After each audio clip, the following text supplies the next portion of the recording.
KF-21 축구장 50곳 크기를 파괴. 실제 전투 전자전기 EMP 공격 성공. 상상 이상. 초격차 기술. 중국 망연자실.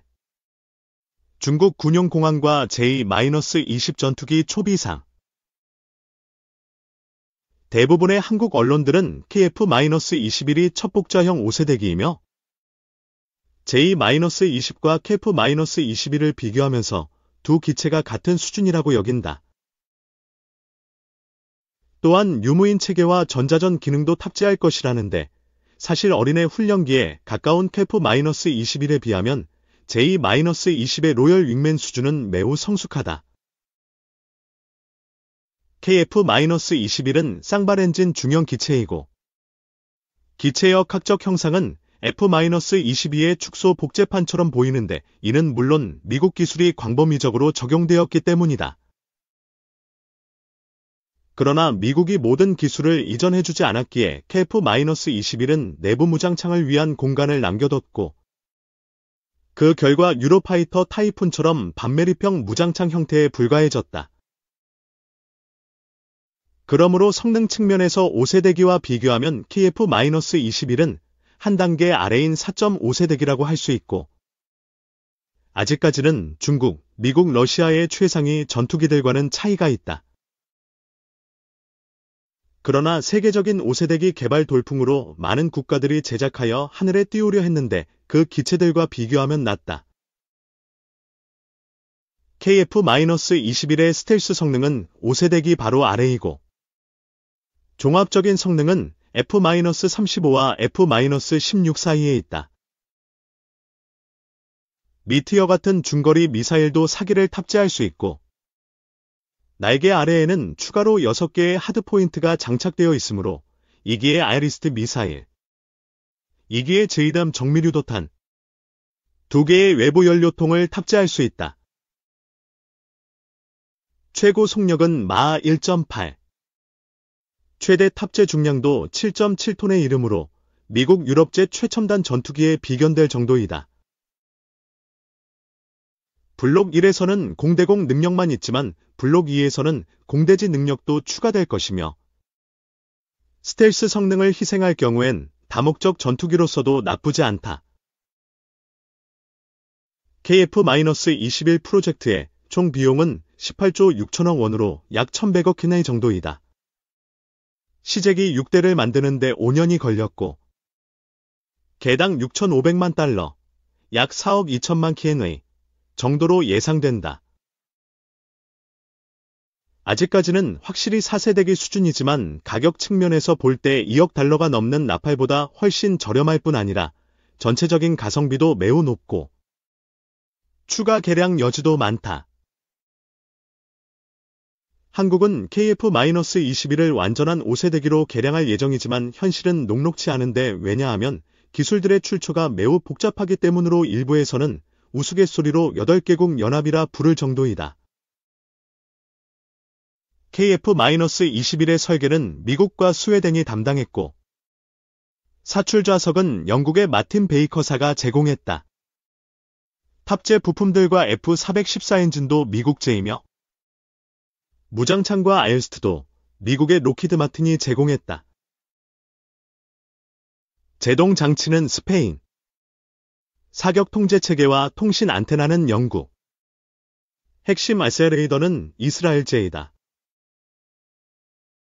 한국 입장에서는 이렇게 다양한 곳에서 들여온 기술들을 잘 호환시켜 좋은 성능을 내는 것이 관건인데 일단 급한 불은 끈 셈이다.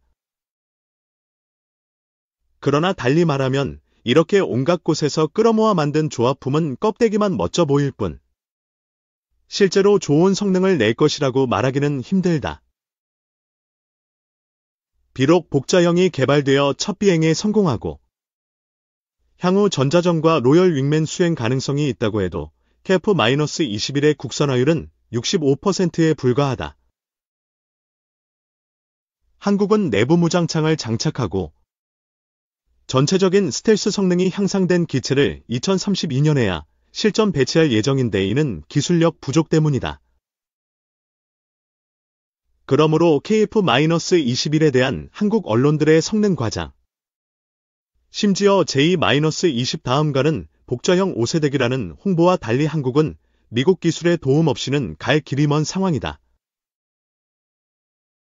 1. 한국이 KF-21 복좌형 비행에 성공하고 완전한 5세대기로의 개량은 물론 함재기형까지 개발하려 한다. 2. 그러나 KF-21은 가성비와 향후 개량 여지가 좋은 4세대기로 봐야 하고 미중러의 최첨단 기체들보다 한 수 아래이다. 3. KF-21 복좌형도 전자전과 유무인 복합체계 수행 측면에서 J-20과 비교했을 때 아기 걸음마 수준이다. 4. KF-21은 많은 미국 기술들이 적용되어서 국산화율도 65%에 불과한데 그 증거가 F-22의 축소판처럼 보이는 모습이다. 5. 엔진, 체계, 사출 좌석 등 주요 기술들도 여러 나라들에서 수입하여 호환시킨 조립품에 불과한 것이 KF-21의 현실이다. 2. 윤 오물풍선 도발. 감내 힘든 대응에 직면할 것. 윤석열 대통령은 6일 보도된 애통신 인터뷰에서 북한의 쓰레기 풍선 도발과 관련 국민 안전에 위해가 발생할 경우 북한은 감내하기 어려운 대응에 직면할 것이라고 했다. 풍선으로 인해 심각한 위해가 발생할 경우 군사적 조치도 고려할 수 있음을 시사한 것으로 풀이된다. 다만 우리 정부와 군은 아직까지는 쓰레기 풍선에 대해 공중에서 격추를 시도하지 않고 땅에 떨어질 때까지 기다렸다가 수거한다는 원칙을 견지하고 있다. 이성준 합동참모본부 공보실장은 최근 브리핑에서 풍선이 낙하할 때까지 기다린 후에 제거하는 것이 가장 효과적이라며 공중에서 요격하는 것은 더 많은 위험 부담이 있다고 했다. 군은 풍선을 공중 격추할 경우 예상치 못한 위에 물질이 확산할 수 있고 이 경우 국민 안전에 더 큰 문제가 될 수 있다고 설명한다. 북한의 쓰레기 풍선은 약 3,000m 상공에서 초속 5m 정도로 비행하는데 이런 고도에 있는 물체는 소총으로 쏴 떨어뜨릴 수 없고 20mm 벌컨이나 30mm 차륜형 대공포 등으로 요격해야 한다. 그러나 이런 대공포탄은 위력이 강해 자칫 풍선을 맞히지 못하고 떨어질 경우 사람이나 차량, 건물 등에 피해를 줄 수 있다는 것이다. 풍선의 대공포탄이 명중하더라도 부수적인 피해가 생길 수 있다고 한다. 과거 우리 영공으로 침투한 북한 소형 무인기를 군이 포착해 추적하고도 이를 곧바로 격추하지 않았던 것도 이런 이유에서였다. 쓰레기 풍선이 비무장지대를 넘어오기 전에 요격을 시도할 경우 대공포탄이 북한 지역에 떨어져 우발적인 충돌로 이어질 수도 있다.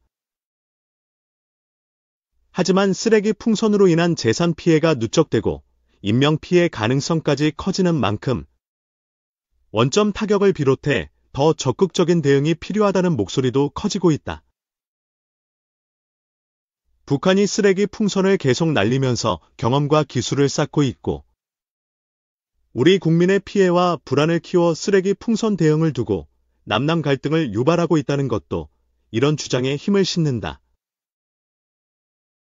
합참은 지난달 23일 북한을 향해 선을 넘었다고 판단될 경우 단호한 군사적 조치를 시행할 것이라고 경고했다.